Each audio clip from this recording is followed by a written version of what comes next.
abbiamo l'agronomo, il dottor Giuseppe Zaffuto. Buongiorno Giuseppe. Buongiorno a lei e a tutti i Perché radioascoltatori di Radio perché più voce? Perché Giuseppe Zaffuto? Per parlare di agricoltura in Sicilia e non solo. Giuseppe è stato, viene da un'esperienza in Gabon. Sì. Ci vuoi raccontare brevemente come mai sei stato in Gabon e cosa sei andato a fare? Ma la mia esperienza in Gabon paradossalmente ha qualcosa a che vedere con quello che è lo stato del settore agricolo in Sicilia, dove non solo gli agricoltori sono demotivati nella loro attività di produttori di derrate alimentari, di prodotti agricoli in genere, ma anche, diciamo, lo spaccato dei professionisti in agricoltura in questo periodo trova poca soddisfazione, troppe poche occasioni di applicazione delle tecnologie e delle conoscenze in un settore che segna forti passi di arretramento. E allora io ho avuto la fortuna, perché a parte che io mi occupo di ricerca alla Facoltà di Agraria di Palermo, dirigo l'azienda sperimentale Sparacia in agro di Cammarata, dove vengono svolte le sperimentazioni, vengono formati i laureandi, i dottorandi e così via nella ricerca dell'agricoltura mediterranea, diciamo, che sviluppiamo, che riusciamo a sviluppare nelle ristrettezze o nell'assenza di finanziamenti della ricerca in agricoltura, perché questo è un altro aspetto. Non ci sono più fondi per la ricerca in agricoltura da un decennio almeno, e quello che si fa lo si fa per opera di volontariato, per l'impegno anche della classe dei professori e della classe dei ricercatori. Dicevamo l'esperienza del Gabone. Io ho avuto questa fortuna di conoscere in un paese del centro Africa, tagliato dall'equatore, l'opportunità e la possibilità di creare derrate alimentari e di riscoprire l'importanza dell'attività agricola nella produzione di derrate alimentari, cioè dire di saper sottrarre e strappare alla mamma terra cibo per il sostentamento delle popolazioni. E se poi si tratta di popolazioni che non conoscono le eccedenze, ma dove c'è il bisogno alimentare, ogni cosa che fai, ogni piccolo risultato ti dà un sapore diverso, ti riempie anche il cuore di gioia in mezzo a tante difficoltà, e riscopri qual è l'importanza dell'attività agricola, che è il settore primario, e molti ce lo siamo dimenticati. L'agricoltore in buona sostanza è un operatore che vive in equilibrio, in rapporto e a volte in contrasto con la natura, con l'ambiente, con il sole, con il clima, con la terra, per riuscire a sottrarre sostanziamento dalla terra. E da lì le alimentazioni, viva Dio, vengono ancora da lì, non sappiamo ancora per quanto, ma da quando c'è l'uomo e c'è la terra, e speriamo fino a quando ce ne sarà sempre, questa è l'attività del settore primario, dove nessuno punta più, perché facciamo parte di una politica governata da un organo sovranazionale che è la Comunità Economica Europea, dove i siciliani, gli italiani in genere, ma i siciliani in particolare, nella nostra classe politica, nella nostra classe dirigente, è presente in maniera, credo, superficiale, non incide in quelle che sono le scelte, per cui noi ci ritroviamo, per esempio, a essere ingabbiati da alcune normative in termini di produzione di generi alimentari, mi riferisco ai formaggi, ai vini, ai succhi di frutta, agli oli e tante altre sostanze trasformate, tante materie prime che vengono trasformate, che soggiacciono a delle norme concepite in ambiente, in mentalità e in culture che sono diverse dalla nostra, che appiattiscono poi tutte le nostre peculiarità. Io le faccio un esempio agli agricoltori, agli radioascoltatori, scusate, di che cosa è la produzione di formaggi in Sicilia. Se la Sicilia si distingue per qualcosa, oltre al vino, all'olio d'oliva, e alla nostra attività zootecnica. Noi abbiamo Ormai gli ultimi due poli zootecnici importanti in Sicilia, che sono nel Ragusano, la zona di Modica, e la zona mia, dove io opero, Cammarata, San Giovanni Gemini, cioè a nord-ovest della provincia di Agrigento, dove l'antica attività del casaro, cioè la produzione formaggi, ricotte, eccetera, eccetera, viene fatta, per essere fatta ancora oggi, a norma CE. E a norma CE, la norma CE ti impone la costruzione di caseifici in acciaio inox, l'utilizzo non della fiamma ma del vapore, l'uso di caglio di sintesi proveniente, acquistato dalle farmacie e non del caglio naturale proveniente, diciamo, dagli intestini del capretto, come si faceva anticamente, eccetera, eccetera. Questo per rispondere a delle norme di igiene e di salute, dicono. A parte che a memoria d'uomo di formaggio siciliano non è mai morto nessuno, ma dai tempi di Polifemo fino ad oggi. Magari con le mozzarelle blu della Svizzera e della Germania, che sono fatte a norme CE e impustate a norme CE, probabilmente qualche difficoltà la si è registrata, la cronaca ce ne ha dato notizia. Però cosa va a succedere? Che caseificare senza le nostre tine di legno, senza l'uso della fiamma diretta sul pentolone di rame, eccetera, eccetera, del caglio, eccetera, eccetera, va a eliminare, va ad appiattire quelle peculiarità del nostro prodotto tradizionale. Del sapore del... Si perdono molti aromi, si perdono molti profumi. Adesso non staremo lì a spiegare che cosa è l'inversione benefica batterica di una tina di legno ogni giorno che gli si mette il latte, perché trasmette i batteri che si annidano nel legno nonostante viene lavato, per processi di trasformazione del latte in gas nobili, in odori, in profumi, che poi sono classici e molti che non sono batteri nocivi. Che non sono batteri nocivi. È la stessa cosa di cosa succede nella fermentazione del vino. Il mosto passa a vino ad azione dei batteri, dei Saccharomyceti. Non è che i batteri sono tutti cattivi, esatto. Voglio dire, la gran parte servono alle trasformazioni biologiche di tante sostanze che noi le utilizziamo da questo punto di vista, e trasmettono alcune particolarità, sono in grado di sviluppare profumi, aromi, sapori, eccetera, che valorizzano quello che è la tipicità del latte e dei pascoli. Quindi gli antichi pastori sapevano riconoscere se un formaggio era stato prodotto nel mese di aprile piuttosto che a giugno, piuttosto che a gennaio, se era stato prodotto in pascoli di terra calcarea o in pascoli di terra sabbiosa, eccetera, eccetera, eccetera. Tutte queste cose che si sono allontanate dalla nostra cultura e di cui oggi, e questo è il tema secondo me, avremo bisogno non solo nel formaggio, ma nell'arte del pane, nell'arte della pasta, del nostro olio, di riscoprirle.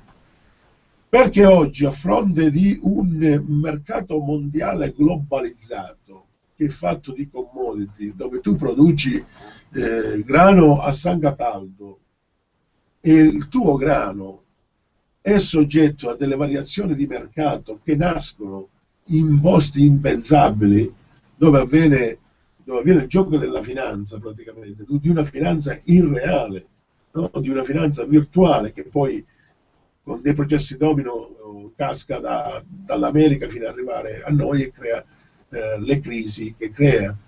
E quindi cosa succede? Di fronte a un'agricoltura che è vittima della globalizzazione dei mercati, una delle poche risorse è quella di riscoprire un rapporto tra consumatore e produttore, il produttore attento ed onesto che lavora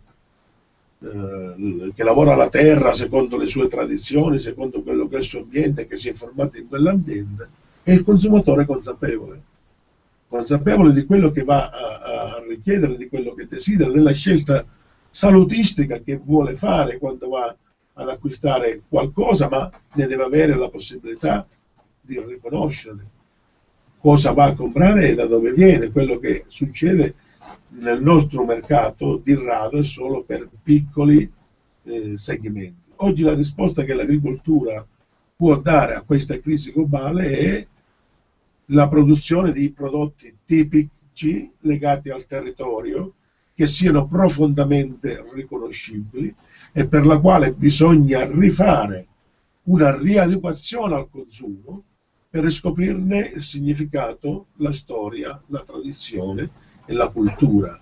Non si può vendere solo pane, ma bisogna vendere pane prodotto da farine provenienti da grani siciliani, coltivati in Sicilia,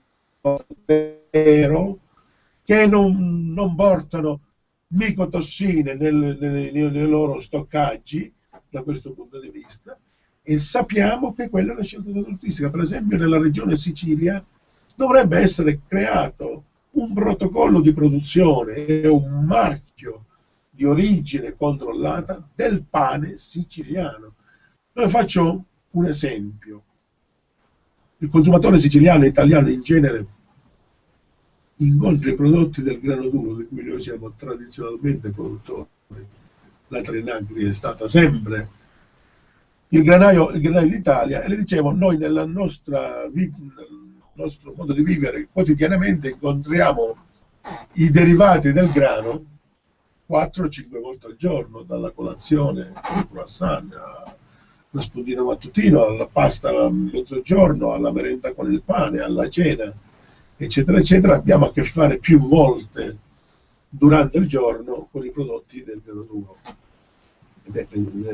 Pensiamo che i prodotti finiti che arrivano sulla nostra tavola possono avere origine dal Kazakistan, dal Messico, nei posti più pensati dove si produce grano a basso costo, dove magari capita che una nave parte dal Vietnam dove grano non ce n'è, caricata di grano, prima che arriva al porto di Pozzallo o piuttosto che di Monbrodoni in Puglia, cambia bandiera 3-4 volte. In questo caso questi prodotti non rispettano le norme, cioè hanno altre norme di riferimento? Vengono sdoganati in altri porti, una volta che vengono sdoganati i controlli sanitari dicono che va bene, tu li devi accettare più o meno, perché non credo che sia mai stata mandata indietro veramente una nave di grano fusariato con le micotossine, e ce n'è dappertutto, perché poi le micotossine non è che sono prodotti che derivano dal campo e si sviluppano anche all'interno delle stive, dove a furia di caricare e scaricare i residui che restano attaccati alle pareti sono poi focolai di inversione di tossine di origine fungina che per l'appunto si chiamano tossine e quindi sono sostanze tossiche. Io vi faccio un esempio.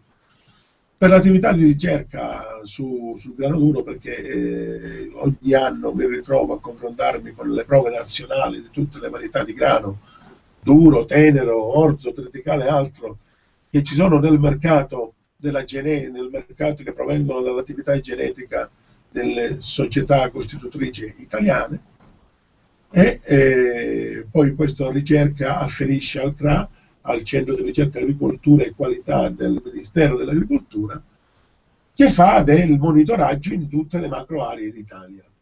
Ci siamo ritrovati lì per il convegno conclusivo, diciamo, annuale che il CRA tiene a Roma, e il direttore del CRA, adesso non ricordo bene il nome, chiese se in sala c'era qualcuno proveniente dalla zona di Caltanissetta e di Agrigento.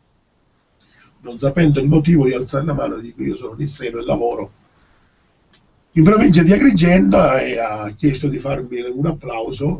Io non capivo il perché avevano monitorato che nella provincia di Agrigento e di Caltanissetta le micotossine presenti nei centri di stoccaggio del nostro grano siciliano non erano al di sotto della soglia di pericolo, ma erano addirittura assenti, perché le nostre caratteristiche pedoclimatiche fanno sì che ancora oggi possiamo fregiarci di questo parametro salutistico in questa importante derrata alimentare.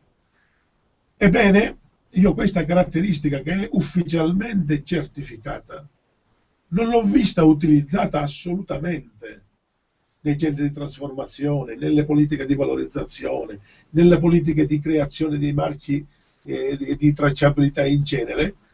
Basterebbe dire prodotto in provincia di Agrigento e Caltanissetta a micotossine zero, questa nella farina Ora, secondo le tradizioni di Villalba, di Vallelunga, di San Cataldo, piuttosto che di Caltanissetta, fateci il pane, la pasta, quello che volete, e nei prodotti finiti trascinatevi dietro la conoscenza che siamo di fronte a un prodotto di alta valenza salutistica.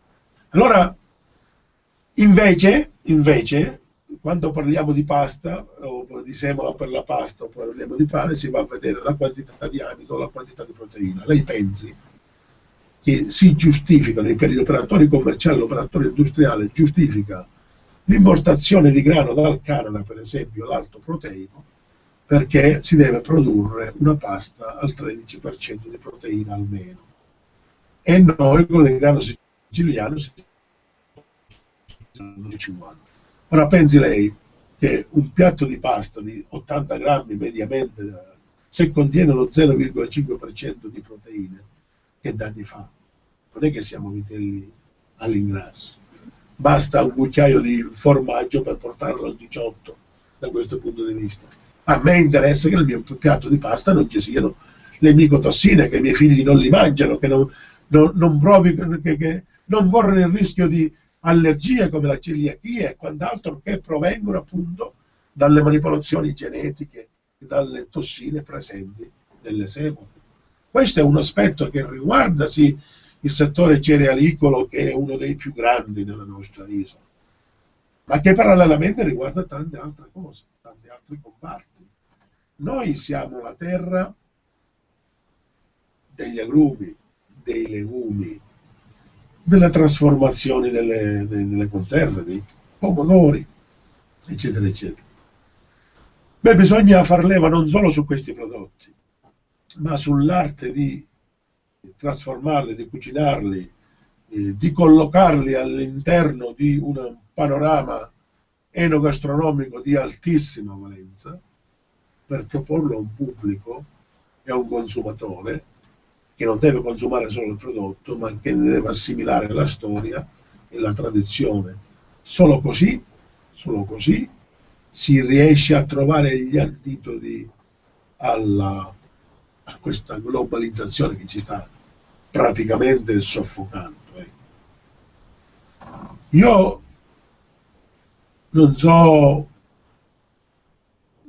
mai stato un pessimista, ma le vicende, il furia di girare aziende agricole, mi rendo conto che non so se ce la facciamo uscire da questa crisi, ma in ogni caso, se una rinascita c'è, e ci sarà, passa attraverso la rivalutazione, il ripensamento e la valorizzazione del rapporto tra l'uomo e la terra, perché quando cadono i processi industriali,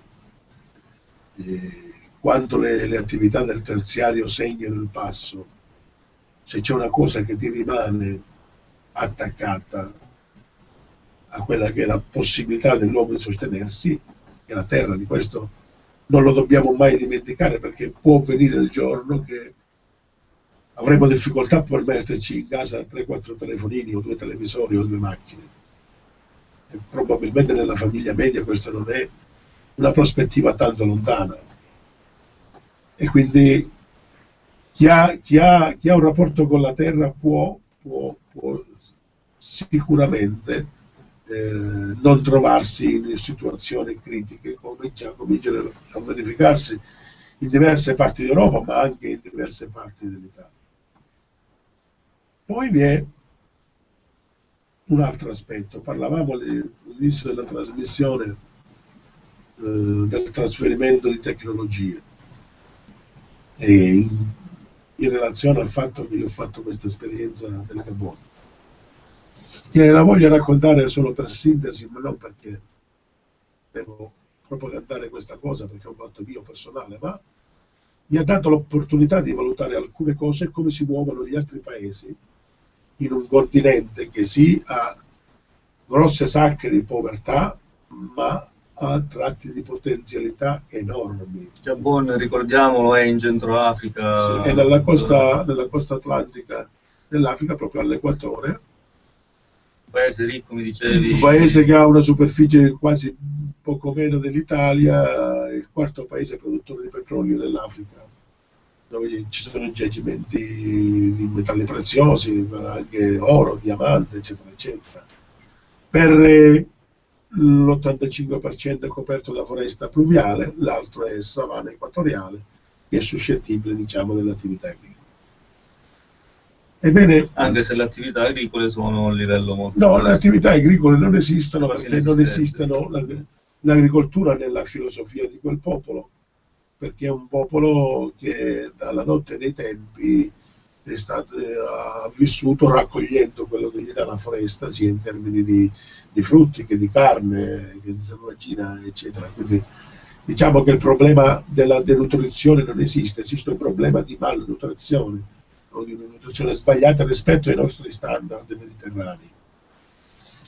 Cominciano ad avere le loro esigenze, quindi la popolazione, ci sono sacche di ricchezze enormi in un paese dove ci sono queste attività estrattive, però la gran parte della popolazione, diciamo, vive sotto una soglia di povertà, che non è sofferenza alla fame come siamo abituati a vedere nei paesi africani di area deserto, Sahara, eccetera, eccetera.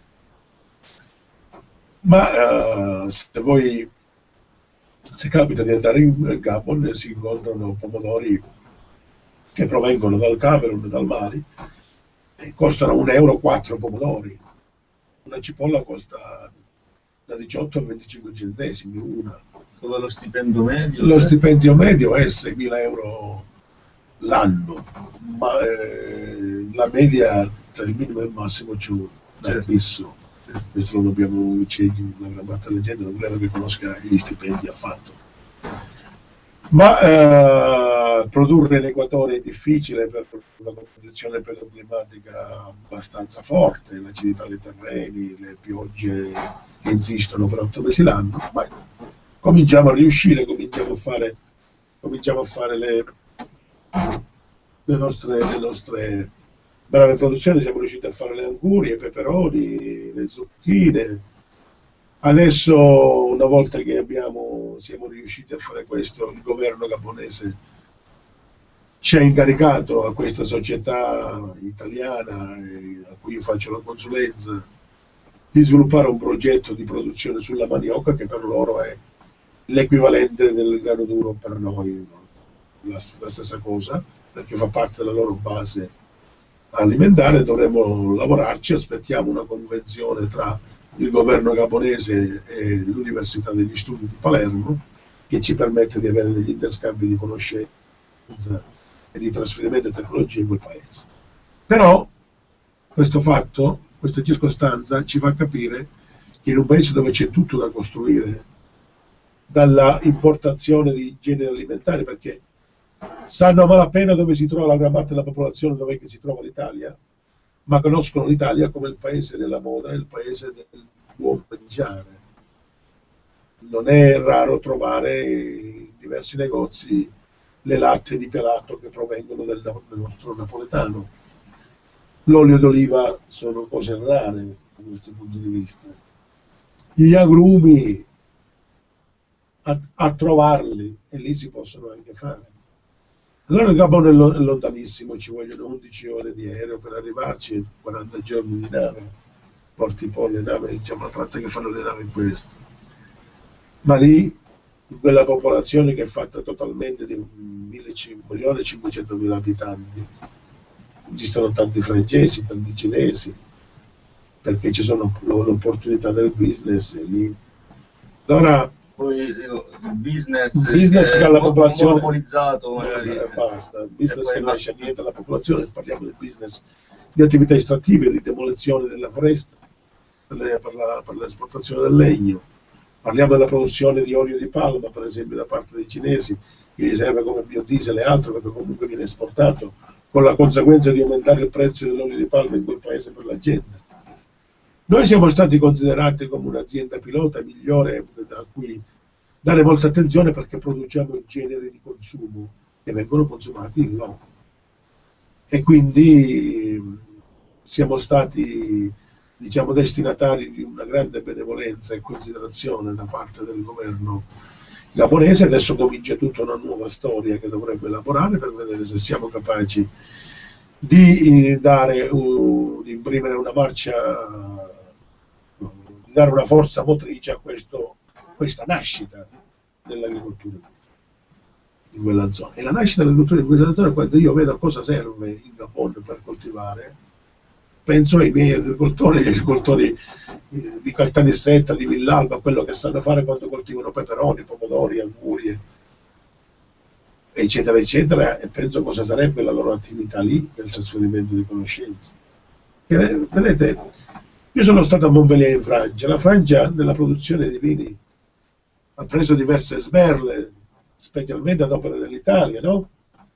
Con i prodotti di eccellenza del piemontese, del toscano e più ancora dell'area siciliana, ma non è che il settore vitivinicolo francese è morto per questo, perché è andato in Perù, è andato nell'America Latina, è andato in Australia a trasferire tecnologie, trasferire sistemi di impianto, lieviti, impianti di vinificazione, modi di vinificazione, eccetera, eccetera. Ma anche nei nostri supermercati vediamo nelle Carrefour vino che viene dall'Australia, che viene dal Venezuela ed altri paesi dell'America Latina. Noi potremmo benissimo, se lei pensa cos'è l'agrumicoltura in Sicilia, è una sacca di superficie di produzione di agonizzanti, la piana di Catania, Palermo, poi ne parliamo più, Bagheria, cos'era Bagheria per la produzione di limoni. Ebbene, l'arte che abbiamo di produrre agrumi sarebbe in Giappone qualcosa di rivoluzionario, perché da lì potrebbe nutrire quella popolazione di questo prodotto e esportarlo in tutto il centro Africa. Perché non pensiamo che l'Africa è un luogo di povertà, è il luogo delle grandi ricchezze, è il luogo dove si produce delle derrate alimentari, dai l'opportunità a chi è meno ricco, chi è ricco non le ha fatto, chi non lo sarà mai, di poterne usufruire. C'è anche una missione sociale in tutto questo.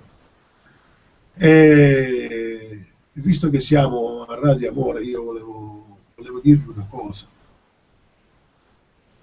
In Gabon il 90% della gente è cattolica. Io ho visto pregare dentro la chiesa in maniera bellissima, all'africana, no? Loro cantano e pregano Dio per farsi sentire e ci mettono tutta la voce del cuore. È bello sentirli, al di là della fede. E confidano tanto nel ministero di Papa Francesco, che possa dare un occhio anche a quelle aree dove la superstizione e l'incultura, diciamo, provoca anche, si trascina ancora delle sacche di crudeltà. E lì la Chiesa può fare tanto, ha già fatto tanto, ma certamente se c'è un vettore di sviluppo, di conoscenza, di civiltà, di miglioramento delle condizioni di vita, questo può essere la Chiesa.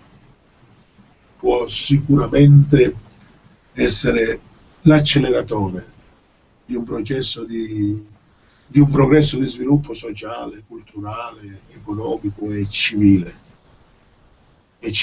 in quelle aree, perché è l'unico ponte vero che abbiamo tra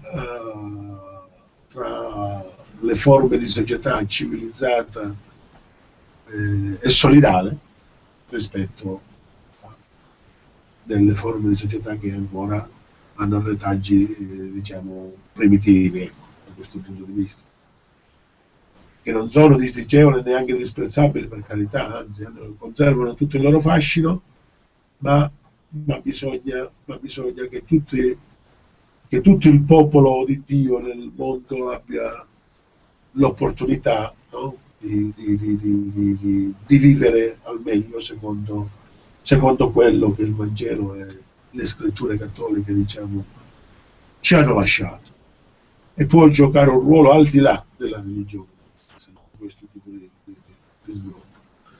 E può, e anche le nostre istituzioni possono far sì che parte della nostra tecnologia dell'agricoltura possa essere venduta lì, e lì poter creare dei centri di commercio che potrebbero essere delle grosse valvole di sfogo, sia per le nostre tecnologie sia per i nostri prodotti trasformati. Portare lì il nostro olio d'oliva sarebbe eccezionale. Portare lì i nostri vini piuttosto che solo quelli francesi sarebbe, per non dire le nostre conserve, le nostre confetture, i formaggi e quant'altro. Rendetevi conto che produrre lì il mercato ha standard altissimi che noi non ce li ricordiamo più, diciamo, per la vendita dei prodotti. Bisogna cominciare ad avere delle relazioni con questi paesi, facendo certamente attenzione con tutte le precauzioni del caso, ma quella è una parte di mondo che è destinata a crescere perché deve crescere. Noi dobbiamo vedere da questo sviluppo e progresso che siamo andati troppo oltre, come ce la caviamo, dal momento che poi una crisi finanziaria ci butta a terra e pare che non si riesce a vederne la soluzione o la via di uscita. L'agricoltura in Sicilia ancora oggi, ecco. Stiamo tornando Sì. in Sicilia, Sì. abbiamo detto il discorso del... Scusate, io sono logorroico, mi sembra. No, magari averne di ospiti così. Prodotti tipici, quindi caratterizzare i prodotti, certificazione di qualità sui prodotti, come esportazione di know-how, come si procede. Avete sentito parlare Chi lo deve fare e come? Ecco, avete sentito parlare che 2 anni fa, nel 2011, l'UNESCO ha avocato come patrimonio suo la dieta mediterranea.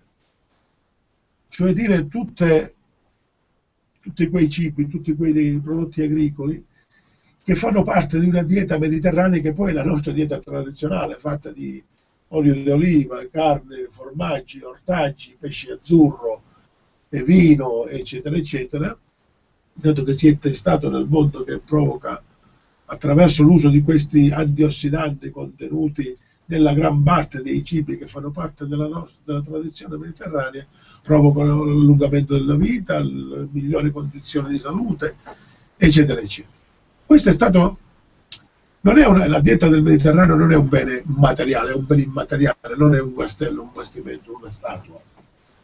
È un modo di essere, un modo di vivere, un modo di concepire il rapporto tra l'uomo e la natura. E allora all'interno di questo patrimonio così certificato ci sta la chiave della tipicizzazione delle nostre cose. E allora quando noi produciamo olio di oliva, si deve sapere che i terpeni, lo squalene, gli antiossidanti, le clorofille contenute nel nostro olio hanno un potere benefico a livello cardiovascolare, tutto quello che vogliamo. Lo stesso si dica per i vini, lo stesso si dica per i nostri ortaggi. Guardate che in Sicilia, Villalba, Caltavuturo, Valle d'Olmo, Marianopoli, Mussomeli, ancora si fa il pomodoro seccagno, voglio dire, in assenza di irrigazione e perciò senza regime di concimazione chimiche, perché non ce lo possiamo permettere. Eppure dovremmo fare capire alla gente che quello è oro quando lo metti nella tua pasta. Non è la passata a 40 centesimi, mezzo chilo o 1 chilo che viene negli autobotti concentrati dalla Cina tramite nave qua, viene ridiluita e possibilmente messa, lavorata in Italia. Questo è il problema. Mi dicevano anche il latte fanno così. Il latte proviene in polvere, ma molti prodotti del latte viene semilavorato nella zona dell'aiuto. Poi molto spesso mettono fatto in Italia, però è solo il trattamento. Il problema è che, ecco quello che diceva lei, qua c'è entrato il lavorato in Italia è cosa diversa del born Sicily o del born Italy, significa del prodotto qui. Se io mando a pigliare una serie di porcherie, fatemi passare il termine, da tutte le parti del mondo, nel lavoro in Italia non è che diventa oro. Allora nei nostri centri zootecnici abbiamo la crisi del latte che non viene mai remunerato. Ma perché? Perché non c'è il fabbisogno consumo del latte, voglia. Perché arriva dalle altre parti, ma non arriva solo latte, arriva il condensato, arriva il cagliato, arriva una pasta che poi viene secondo processi con acidi, riscaldamenti e quant'altro, fatte mozzarelle, caciotte e tutto il resto. Altro che noi parlavamo di tina di legno per le peculiarità del nostro pecorino. Allora bisogna che la nostra regione, la nostra classe dirigente, si faccia un giro per la Sicilia, magari a scopo turistico, ma invece che visitare solo i palazzi del potere o andare a vedere se a San Cataldo ci sono 3 persone che hanno 300 voti l'uno, o a Caltanissetta ne ce ne sono 20 con 500 voti, vadano a vedere che a Caltanissetta c'è una popolazione di 50.000 abitanti, di cui 10.000 pratica l'agricoltura, a San Cataldo una popolazione di 20.000 abitanti, per esempio, con un territorio di e che cosa produce, qual è il suo problema, qual è il suo prodotto tipico, qual è la sua tradizione, e comincia a creare i percorsi di certificazione e poi propone al mondo propone la gamma dei suoi prodotti e ci investe sopra in opere di tracciabilità e divulgazione. Una delle cose che occorre è che la classe dirigente, cioè chi si ritrova per occasioni fortuite, per lobby politiche, per disgrazie di popolo, perché a volte abbiamo queste pure, sono considerate delle sfortune, si ritrova a dirigere la cosa pubblica, deve assumere il sentimento della coscienza, che deve recuperare l'ignoranza che ha verso la propria terra, perché se crede di sapere tutto ci si accorge che escono fuori poi delle normative che non hanno senso. Io le faccio un esempio: noi abbiamo un ente che è presente anche qui nel nostro territorio, che si chiama ESA, Ente di Sviluppo Agricolo. È nato tanti anni fa dalla regione siciliana per essere di sostegno agli agricoltori, quindi le motorature, uscivano i trattori per quelle aziende che non potevano sostenere le lavorazioni profonde con un prezzo politico, andavano lì a fare determinati lavori. L'ESA è stata responsabile dell'impianto di molti frutteti, delle opere di scasso, eccetera eccetera. Oggi abbiamo un ente che ha qualcosa come 400 trattoristi fermi, perché i trattori dell'ESA non danno una norma CE. Pensi, ci vuole per ogni trattore qualcosa come 1.500 euro per metterli a norma, mettergli il roll bar e quell'altro, e sono lì fermi. L'ESA costa alla regione da 48.000 a 53.000 euro al giorno, senza un progetto di valenza sociale. Dico io, ce lo possiamo permettere in un periodo come questo? Da 48.000 a 53.000 euro al giorno, con un progetto di lavoro rispetto alla società, al mondo agricolo che non esiste. Ce lo possiamo permettere questo? Credo proprio di no. Se andiamo poi a vedere i contratti della dirigenza, dei vari commissari e direttori generali, basterebbe levarne quello per qualche mese per mettere a norma tutti i trattori, per esempio.